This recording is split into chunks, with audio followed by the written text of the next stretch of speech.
Included is an instruction manual which has photos and diagrams to help you through the installation.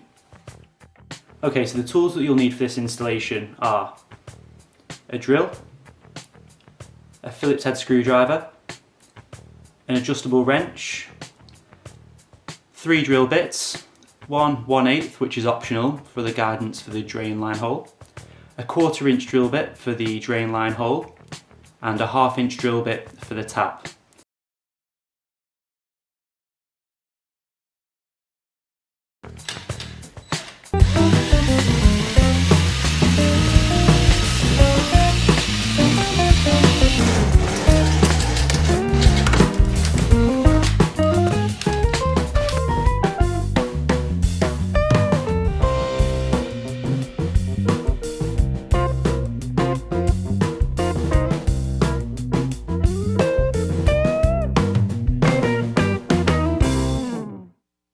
You then want to add the supplied white tap connector to the bottom of the threaded shank.